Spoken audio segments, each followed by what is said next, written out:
everyone, I'm Snowy Wood Creatures and this little guy is Reggie. So today's video is sadly not going to be about him, but I am going to be talking about isopod substrate, something to help keep your isopods nice, happy and healthy in their new home with you. So shall we dive on in and take a look at how we mix the perfect substrate for them? So personally, I like to use the Arcadia Earth Mix Supercharge. It has a lot of nutrients in this, including volcanic lava.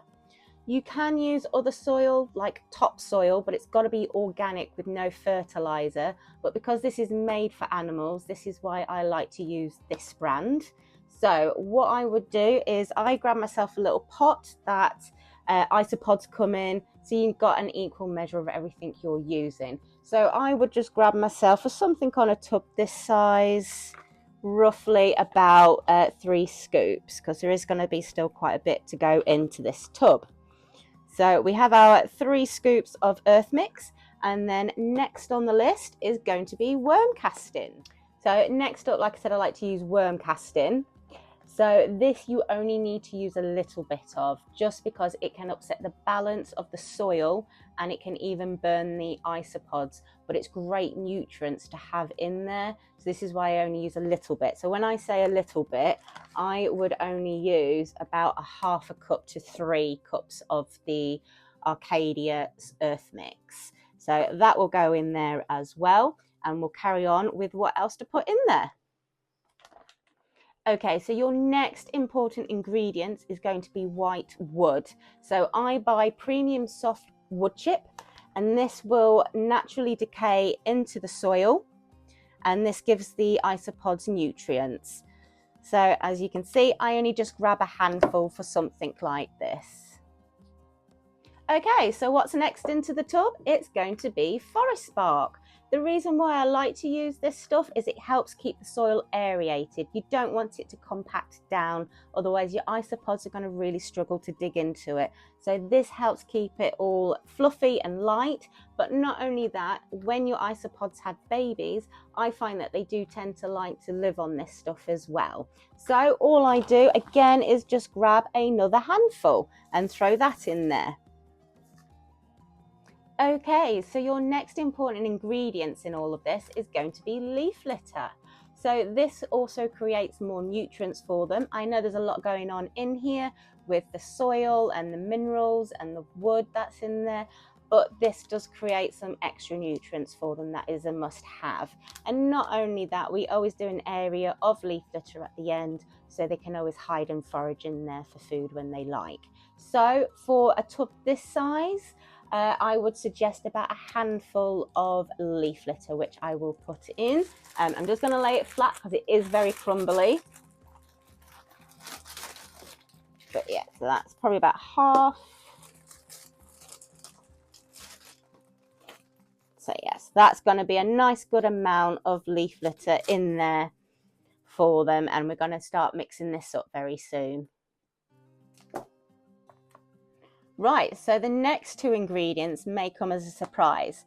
One being the organic mushroom powder. Isopods go crazy for that, so it's always good to put in your soil mix and mix it in there.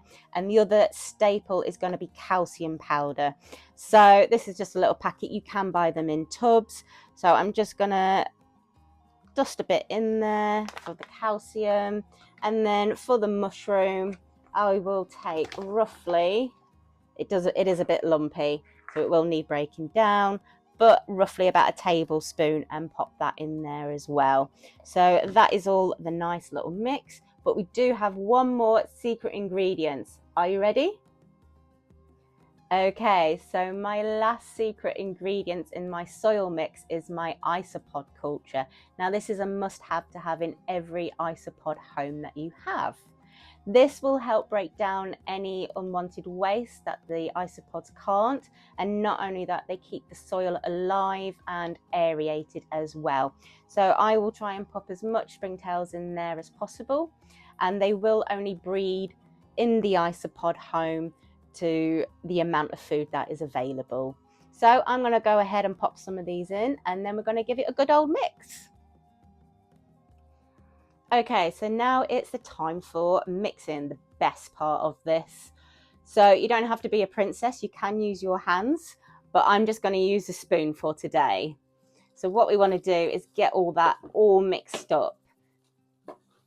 So what we're trying to achieve is it's going to be nice and even all the way through. So you can see it's all slowly coming together.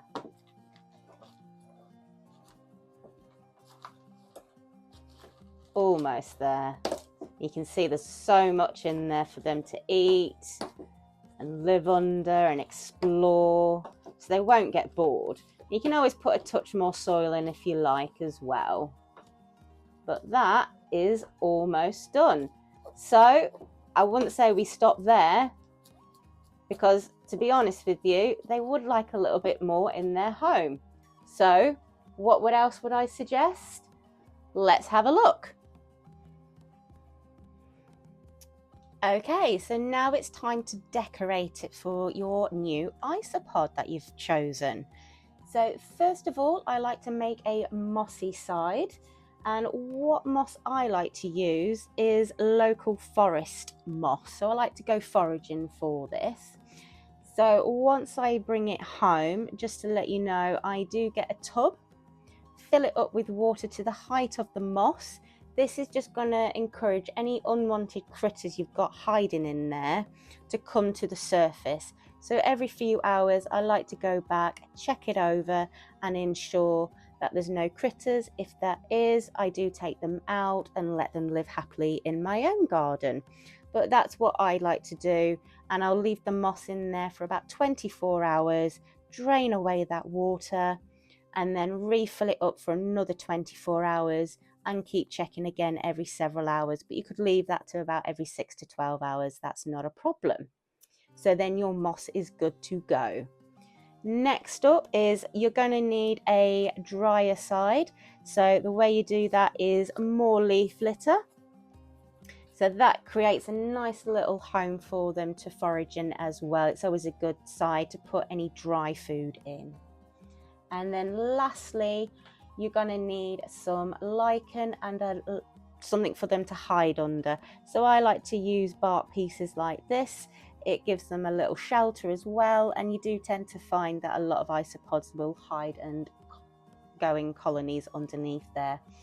So then you've got your lichen sticks, so something tall for them to climb up, because isopods are climbers.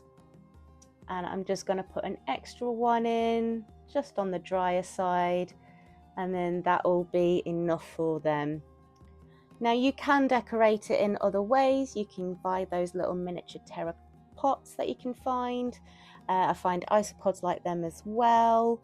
You can even go down the 3D route as well. You expand your mind, you know, to your heart's content, to whatever you like. You don't have to go natural, but I would still strongly recommend that you still have your moss and lichen in there, as well as something for them to hide in.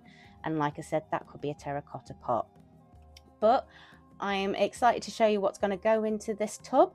That will be on a video up and coming, so please stay tuned.